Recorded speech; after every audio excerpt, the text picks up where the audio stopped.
19. bab. Hazreti İsa bu sözlerini etip boğandan keyin Galiliya ülkesinden ayrılıp Yahudiya ülkesini besip ötüp Yordan deryasının o qetidiki rayollağı badi. Zor bir top adam onunla egişip kelgan idi. Hazreti İsa ularning orasidagi kesallani shu yerdila saqaytdi. Hazreti İsa'ning yeniga kelgan ba'zi parisiylar uningga tuzaq qurish maqsadida uningdan bir odamning har qanday bir sabab bilan ayolini taloq qilishi Tavrat qonuniga uyg'unmi deb so'radi. Hazreti İsa mundaq javob qaytardi. Tavratni o'qimadinglarmi?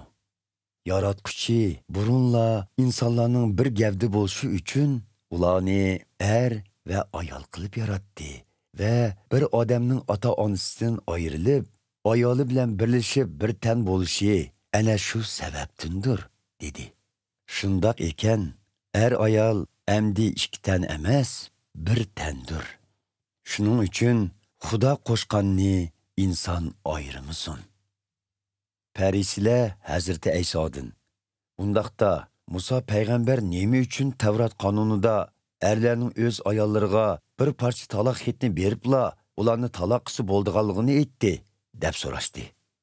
Hazreti İsa ularga, "Tarsolinglardan Musa payg'ambar ayollaringlarni taloq qilsa ruxsat qilgan.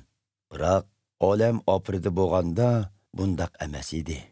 Bilib qo'yinglarki, ayolni jinsi axloqsizlikdan boshqa biror sabab bilan taloq qilib, boshqa birini amriga olgan kishi zina qilgan bo'ladi."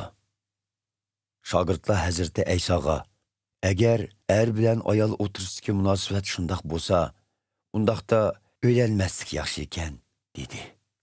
Hazreti İsa ularga, "Bu deganlikni hamma odam emas, faqat Xudo nasib qilganlarla qabul qila oladi. O'ylanmaydigan kishilar xilma-xildir. Ba'zilar tug'ma jinsi iqtidori ojizlar, ba'zilar boshqalar tarafidan oqti qilinganlar, ya'ni ba'zilar arshning podshohligi uchun o'ylanishdan voz kechganlardir.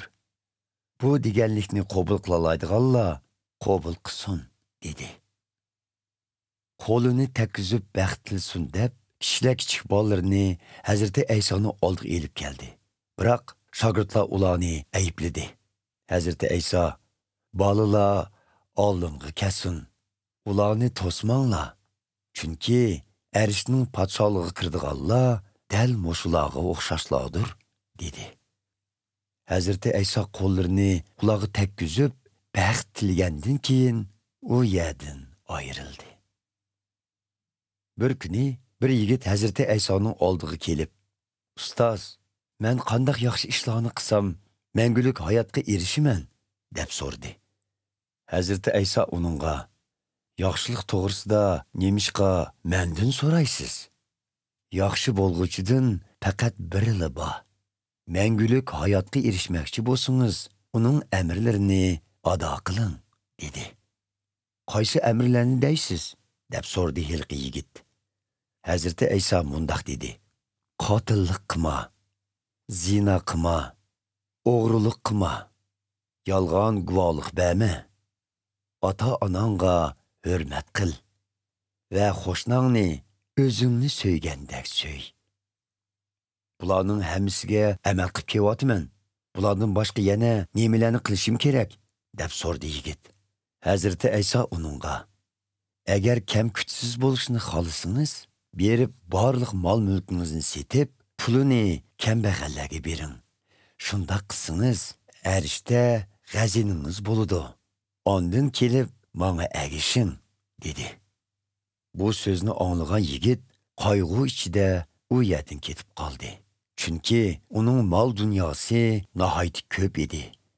Hazreti İsa shogirdlariga, "Bilib qo'yinglarki, boylarning arishning podshohligiga kirishi tas. Yana shuni aytayki, ularning Xudoning podshohligiga kirishi to'gining yengni to'shigidan o'tishidanmi tas", dedi. Buni anglagan shogirdlar bakmu hayron bo'lishib, "Undaqda kim qutqizishga erishalaydi?" deb so'rashdi. Hazreti İsa ularga qarab, Bu insonlarning qo'lidan kelmaydi. Lekin Xudo hammaga qodirdir, dedi.